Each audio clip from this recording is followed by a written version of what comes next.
Welcome to Reality of the Rose with your host, Natalie Sprink.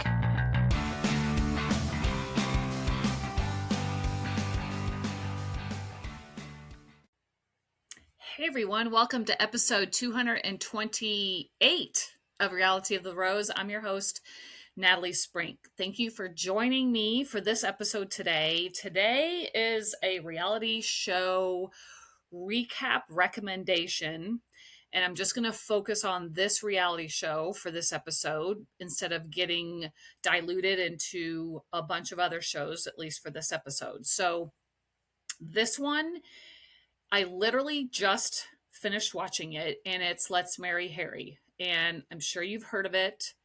But first off, I want to say that's me clapping. Kudos to Alex Cooper for creating this show. Loved it. Had all the components that make a good reality TV love show. But let me start by saying I wasn't going to even watch this. So I'd heard about it quite a while ago, knew that Alex Cooper was doing it, knew that it was going to be on Netflix, and thought, oh, whatever. I mean, is someone really going to marry Harry Jowsey? So that's what the show is about, is Harry Jowsey. If you don't know him, he is probably one of the more famous reality TV people. He was on Too Hot to Handle, and then he went to Perfect Match. But whatever it is about him, he wasn't on Love Island too, was he? Oh. But gosh, I didn't look that up. But either way, he is again one of the most well-known reality TV men stars. Okay. And Alex Cooper is good friends with him. So however it works in Alex Cooper's world, she came up with this idea for a reality show. And, but I just was like, I don't know. Just upon hearing it, I was not that interested. Honestly, I've never watched Harry Jowsey on either Perfect Match or Too Hot to Handle. I just know him because he's big in the reality TV sector. So I wasn't that interested. However, last weekend, I learned that one of the girls on the show, my daughter-in-law, Kenzie, knows one of the girls that's on the show. And her name is Maya B. Whatever. It's Maya B on the show, if you watch the show, or if you're going to watch it because of this podcast. But she is from Red Wing, Minnesota. I don't know if she currently resides there or exactly what, but she knows her and her family. I don't know how well or how close, but no matter what, you know how that is. If you even have a tie, or that's how I am, even if you have a close tie to someone that's going to be on a reality show, it's like, whoa, that's cool. I'm going to watch it. What's this person going to do? So her saying that made me think, what the hell? I'll give it a spin. So this weekend didn't have that much going on, and the boys were out doing their thing, and I decided to delve into it, and I watched it all this past weekend, and it was so good. It really is so good, especially, and obviously you know that I have been forever. If you're a Bachelor fan or were a Bachelor fan when Bachelor was still cool, it's what The Bachelor should be or should become or should be some version of, because it has all the components of The Bachelor, but all of the things that make Bachelor cringy or not feeling realistic or feeling very superficial and surface level, it takes that out of it and makes it a more real reality show. On top of that, Alex worked, in my opinion, I don't know if this was conscious or not, but she worked little tiny parts of other love shows into this one, reality love shows. So, like, this is very minor, but for instance, the girls all live in one house. Actually, Actually, they all live in one house. So that is one of the interesting components. So they all live in this big house. This takes place in California, but they live in this house, and Harry lives in the house with them. He lives like upstairs, and the rest of the girls live in the rest of the house. Okay, so that's interesting. That's a new kind of component. Again, let's like use Bachelor as a comparison. That is different then, but adds a whole new angle to this show. But the premise is that they all start out the show. He Sorry if I'm pausing here. I'm trying to get all I have all these thoughts since I just came off of watching this show. I have all these thoughts that I want to talk about and get you to watch the show because I just think it's so good. But it starts off there's 20 girls. Starts off with 20 girls, and they all get rings, like engagement rings. They come and they've all have a ring box with their name on it that they get an engagement ring to start off. So it's as if he has 20 girls he's engaged to. Okay, so the show has 8 episodes. And I would say about the first 4 episodes is just like one-on-one time, or not one-on-one time, but I mean him getting to know the women. Also, what's different about this show is he has 3 of his best friends. One is a guy, one is a girl, and one is actually an ex-girlfriend who he is still really close with. And the angle they use on this show is that the 3 of them are always sort of watching behind the scenes, and there's lots of different camera angles, and they're watching everything that's going on. So they're watching what's going on, and they help him pick the girls to eliminate. So the very first night, like kind of equivalent to the Bachelor's limo entrance night, but all their girls are just there. He's like taking time to talk with them, and so they have that whole segment that kind of feels bachelory, him getting to know other girls pulling for him for talks, that type of thing. And so then it's revealed to them that these 3 people, and they come in and they're like, hey, they introduce themselves and they tell them that we're helping him choose the right person for him because we feel like we know him.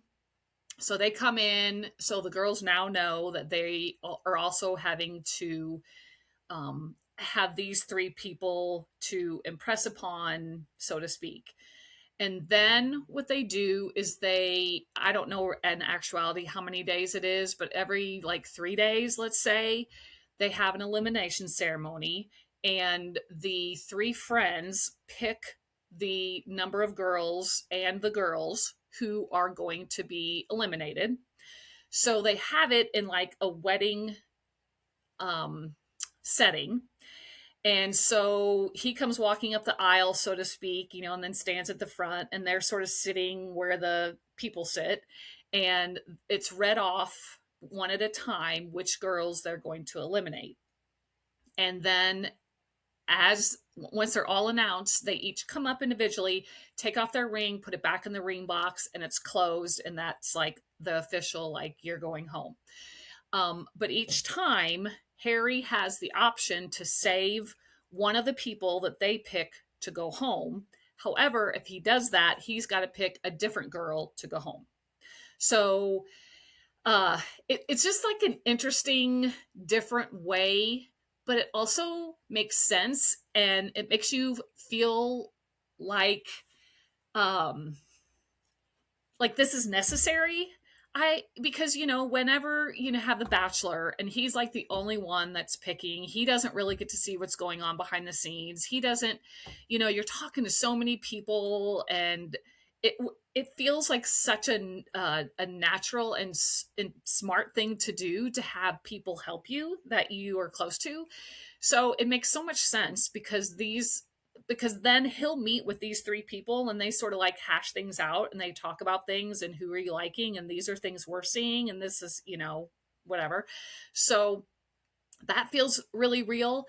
And so there's like, I think there's 3 elimination ceremonies. There's The first one they eliminate 5, the next one they eliminate 3, and then the last one they eliminate 2.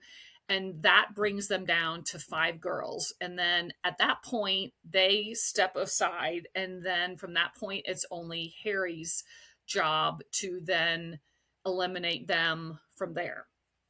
And it's to me was such a fascinating premise because this is almost like what probably Taylor Frankie Paul's season could have been like, because I mean Harry Jowsey is quite a famous reality star, um, and as was Taylor Frankie Paul. So you have kind of it's just a different setting. It's just not like a rando. You also have this component of, are they here for the fame, or are they here even more so than normal? Are they here for the fame, or are they here for actually marrying Harry Jowsey?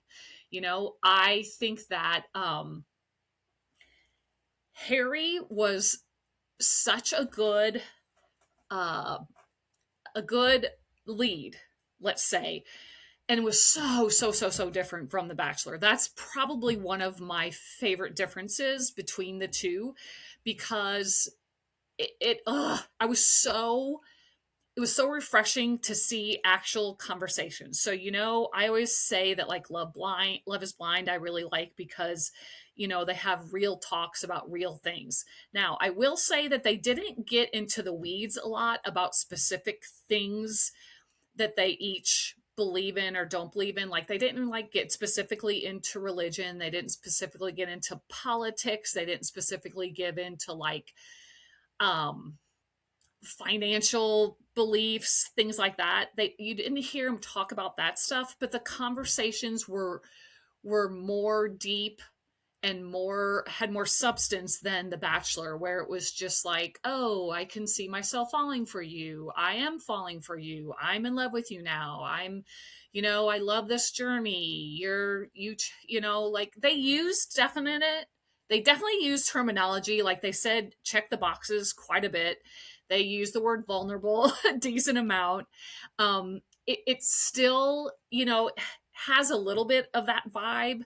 Um, but but what I liked about it is that I would say about the first half, maybe a little bit more. It's 8 episodes, and I would say the first half for sure was definitely a little bit more about the drama, and the drama about the girls in the house, because that still exists here for sure. That you definitely have your sort of villains, so to speak, not quite as extreme as you do in The Bachelor, but you have Harry living among it. Like, so he's there living. He's not completely separate. Not that that means he knows about all the drama, but the drama is more organically brought to his attention. It doesn't feel so purposeful. It doesn't feel as scripted as like The Bachelor does. It doesn't feel like it was edited to make certain people the villain, and I think that's because the villain isn't like a hardcore villain. It's just someone in the house that maybe, and I'll just say in this one, I'm not going to give the ending of the show away because I think that's part of the neat surprise of the show, so I don't want to spoil that if you're going to watch it. um but um but like I will say the girl that is kind of the villain is a mom. So she's a mom of a 7-year-old, and she absolutely does not give villain vibes, but for some reason the girls in the house don't really care for her that much.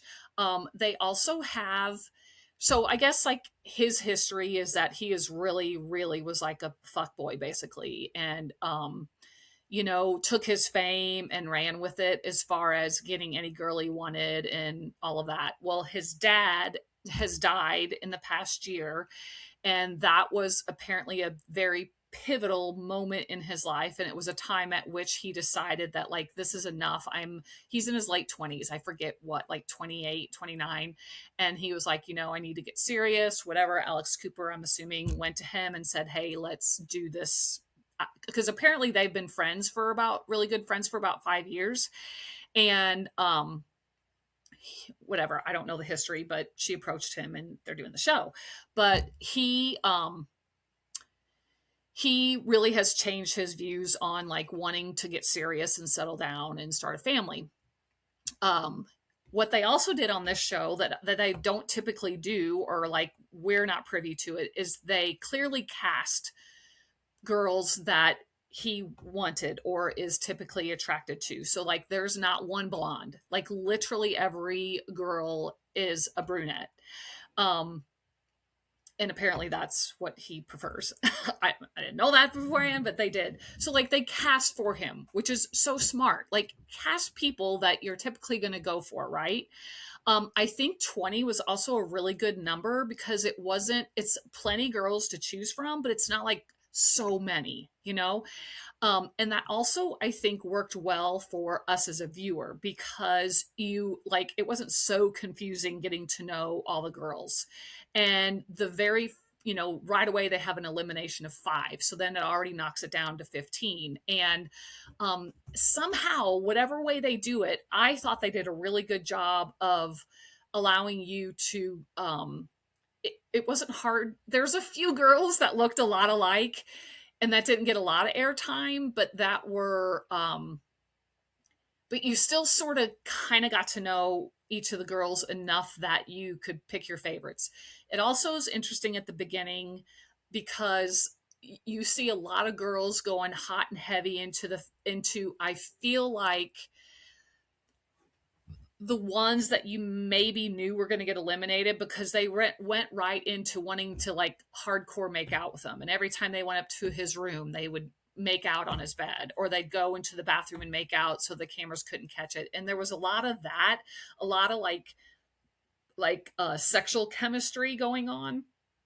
And I feel like that maybe played into him being Harry Jowsey and them knowing his reputation, but like made it, in my opinion, sketchy for them being there for the right reason. Because if you really are going to be down to marry him, yeah, obviously you want that sexual chemistry, but like they went hard in for that. Like, don't you want to like get to know the person and all the things that you want to make sure is going to be in a person if you're going to marry them, like, so that all seemed a bit like, I want screen time, I just want to make out with Harry Jowsey and say that I was on the show, all those things, obviously, as with any show, they have there's so much filmed time, and I believe this took place over like 6 weeks, if I'm not mistaken, and there's 8 episodes. So, and they're all right at an hour long. So obviously, I'm sure that they had all these different conversations that were important, but they decided not to air, those type of conversations. But I don't know how to explain it, but it just doesn't feel as superficial and as, Bachelor terms. You have all the key like 20 Bachelor terms that you just hear over and over and over again. You don't have that here. Another thing that I liked, and I think that it was proven by this show, is you don't need to have a host for these shows. The show does not have a host. These 3 friends of Harry's aren't hosts. They're there to help him in his decision-making process. They are there to like counsel him and be his friends. They have the way they sort of do narrating of it is they have Harry have his own like camera that he has in his room or whatever, that like they'll show him, going forward, hitting play, going and sitting in the chair and sort of just like talking to the camera about narrating how he's feeling about certain things with the girls. And then he'll go up, press the camera off, and then, step aside. Now, maybe they're just making it seem like that and someone's actually in there filming them, but whatever they do, it makes it feel like it's like personal. And he doesn't in those little one-on-one interviews, he doesn't like sound canned. Like it feels like he's really kind of using it like a personal journal to talk about things that are going through his mind about whatever's happening at the moment. And Alex Cooper does make appearances. She makes 2 different appearances on the show, which were perfect appearances, in my opinion. They were timed perfectly. Like one time it's towards the end of the show. It's one of the last episodes, and he's down to like I think it's down to two actually, and something happened with there was three. It went down to three, and then something happened. Again, I'm not going to give it away with one of the girls that ends up leaving, and Alex kind of showed up to talk about that with him. And it was great because it wasn't like stupid, like Chris Harrison or Jesse Palmer.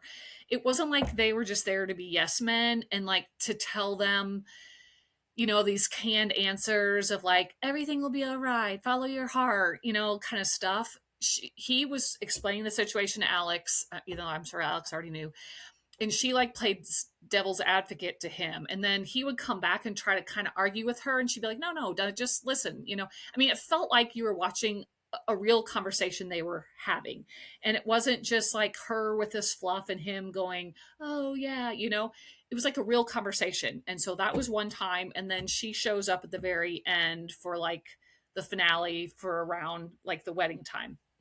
So so the cliffhanger that you're going to have after listening to this podcast here with me is, you're not going to know, does he get married or does he not get married? I'm not going to tell you that. I will tell you that it comes down to two women. I will tell you that, in my opinion, one of the women I did not expect. Like in the first half of the show, never in a million years would have expected her to be one of the final two. Not because I didn't like her or anything, just she wasn't on the radar. The other one I felt like was a shoe-in. Like I got the feeling that she was going to be, because there was one specific interaction, it was probably about mid-showish, where he expresses something to her and actually gives her something that you're like, whoa, that seems like he's really into her. And so it kind of, that's probably when you're watching it, this will probably give it away and you'll know, but not that that's going to really change anything. But it's like they give enough away that you at least know one of the girls that he's probably pretty sure going to pick. Also, something else happens with this girl a little bit even earlier on than that. He also talks about her very highly from the beginning. So that girl wasn't a surprise. I will also say the third girl, the one that ends up like, obviously the third to last to leave, I didn't expect her either. I honestly did not. She kind of was not on my radar. There was two other girls that I thought were going to go to the end, but totally respect that he sent them home for the reasons he sent them home, and or the fact that his friends clocked something with her that I was glad they clocked. And yeah. Also, what I really like about this show is that I feel like on The Bachelor, you get to know the finalists, not only because they're on the show for, actually take that back. You get to know the finalists, the ones that are in the final two or final three, because they're on the show for the length of time they are.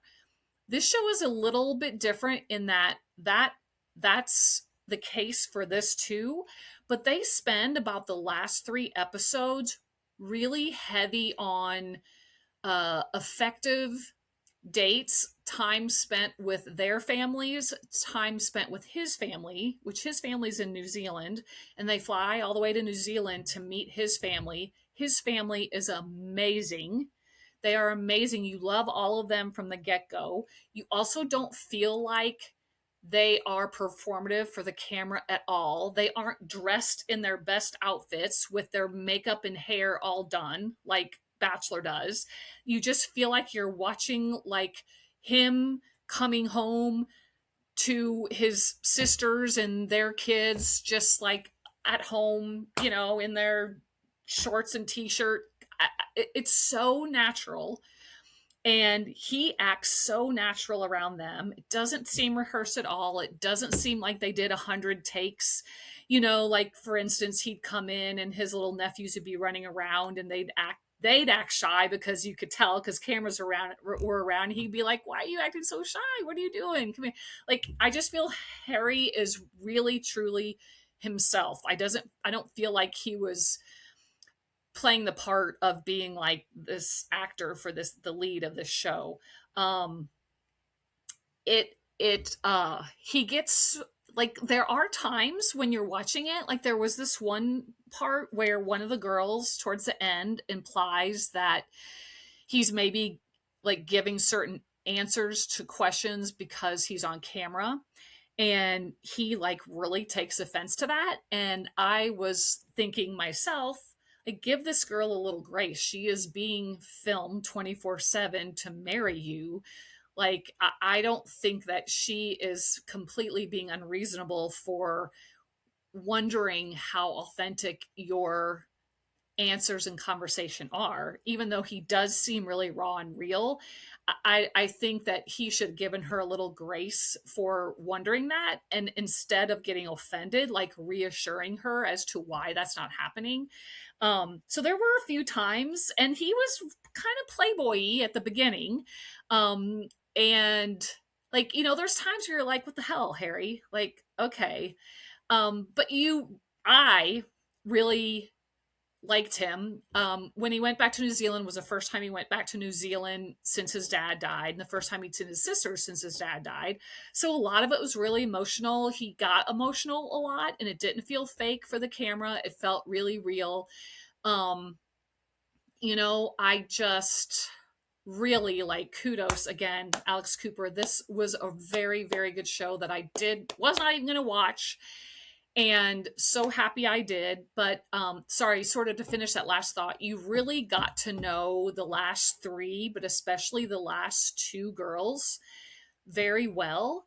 And it was so different because you, instead of sort of having on The Bachelor where they split the time up so much in a lot of unnecessary footage, I feel like, and footage where you aren't getting to know the person, like whatever, having dates where you're doing these stupid like tantric yoga with some unknown yoga person, like, and you're not getting to know anything, but you get like these conversations with everyone that you start to really feel like you know the girls, and you're not necessarily choosing or rooting for one. I mean, you might be, I guess, but you like them both a lot, and you can really see he's like, they make him seem really like he's really split between the two of them.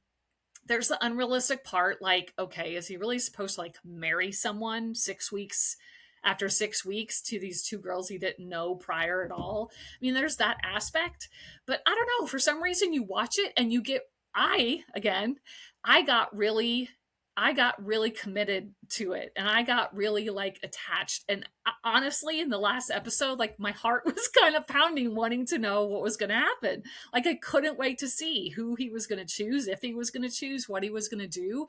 And then like, well, I'll just say, like, when it's time for him to make a choice or not make a choice, you're really invested in that, and feel emotions with that.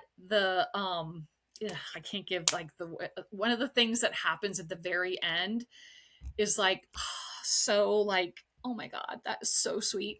um so you get invested, and I feel like in The Bachelor you're never really that invested because it's so surface level, and you feel like it's all for the camera, and you feel like the edits are so careful to make everything just seem like how it's supposed to and make it seem scripted. This does not. So that's it. We're going on a half an hour here. That's plenty. I hope that I convinced you to watch the show because it is really good. I don't know how this works for like a second season. Oh, another thing, one last thing is, so at the very end, I think on August the 26th, there's supposed to be like a follow-up show so that obviously you know what happens after, and I don't know how long ago this was filmed, and I don't know exactly. I think it was 6 weeks long, but I don't know how long ago this was filmed and how long ago it ended. But either way, that's coming up. But it's only 8 episodes. It's a super easy watch in my opinion. It's on Netflix. Yeah, I highly recommend. So yeah. If you have any questions or you want to like talk about it with me if you watch it, I'm right here. But until next time, everybody, thanks for joining me, and be calm, be strong, be kind, be grateful. Bye.